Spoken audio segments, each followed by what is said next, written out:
bagaimana merekrut anggota baru untuk menjadi seorang jemaat khilafah, jemaat negara Islam, ataupun yang sedang ramai sekarang ini adalah khilafatul muslimin.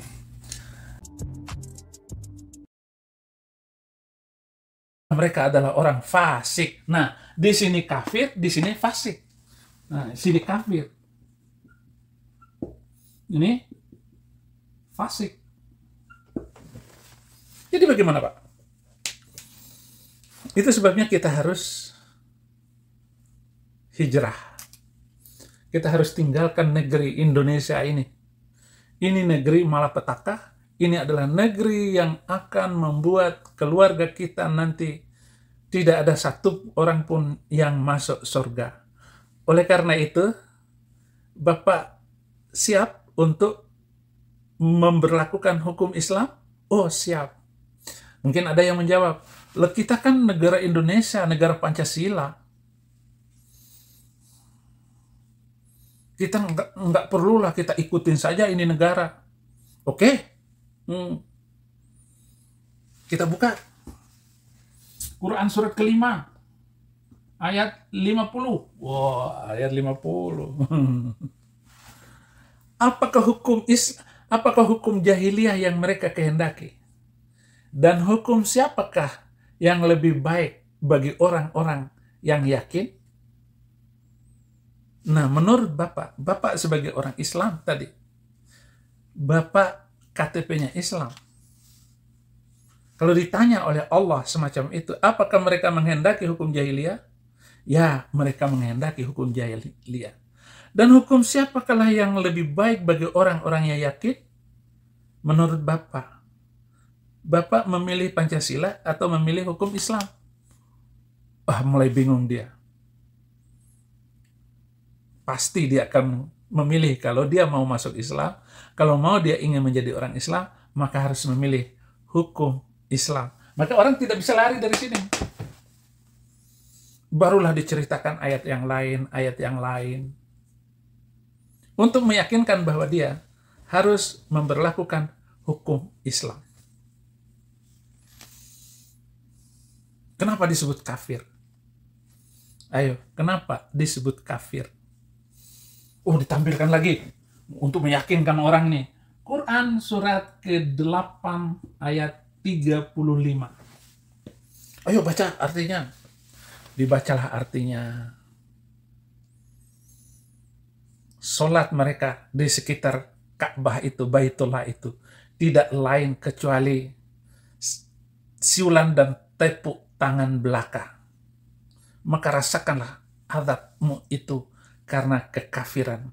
Nanti Pak, di yaumil qiyamah, kenapa orang sholat ini, tapi dikatakan ayat itu siul dan bertepuk tangan, padahal dia sholat di depan Ka'bah. Kenapa? Karena tidak memberlakukan hukum Islam. Tentu banyak cerita dan kisah untuk mempengaruhi calon ini supaya dia memilih hukum Islam dan bukan Pancasila dan bukan Undang-Undang Dasar 45. Itulah yang mereka inginkan. Maka peserta yang baru belajar tadi kita bisa mengatakan lu kafir. Kenapa? Karena kamu belum memberlakukan hukum Islam. Dan nanti di yaumil qiyamah kamu akan diazab. Kamu akan disiksa dengan api neraka yang menyala-nyala. Tidak ada tempat untuk melarikan diri.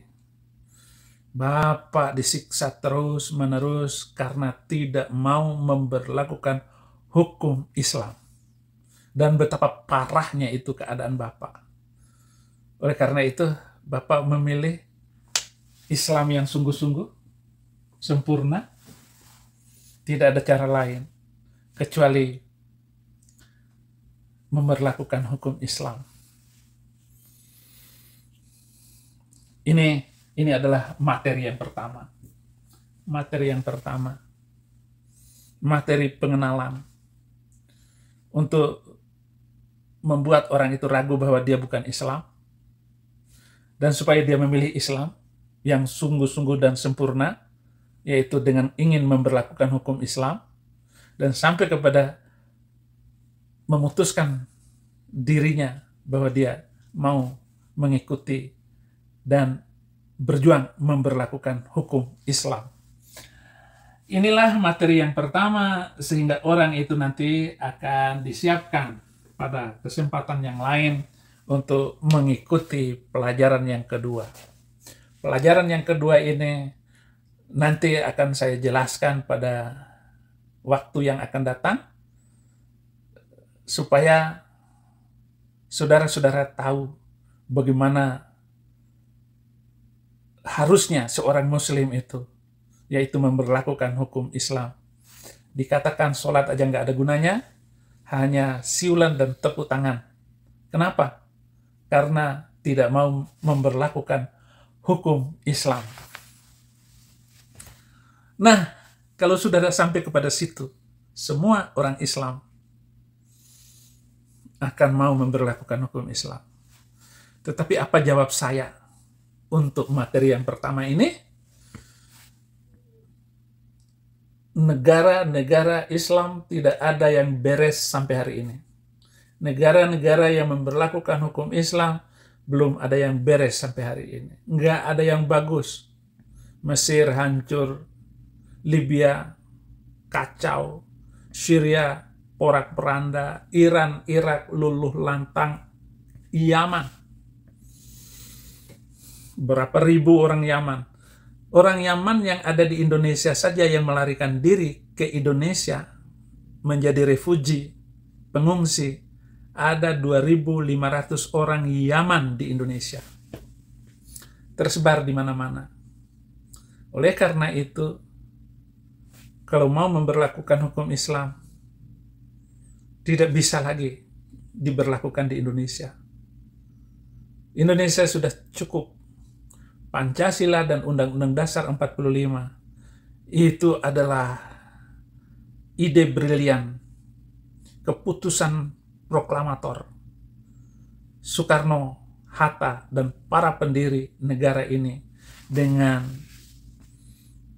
menyusun Pancasila sebagai dasar negara, 5 dasar negara yang luar biasa itu, dan Undang-Undang Dasar 45 sudah cukup. Kenapa? Karena Indonesia ini bersuku-suku dan berbangsa-bangsa. Kalau berlaku ini hukum Islam, akan kacau lagi seperti negara-negara Islam yang sudah ada yang kita saksikan sampai hari ini. Begitulah materi pertama ini, dan biarlah kita nanti akan masuk pada materi kedua yang akan saya sampaikan di kemudian hari.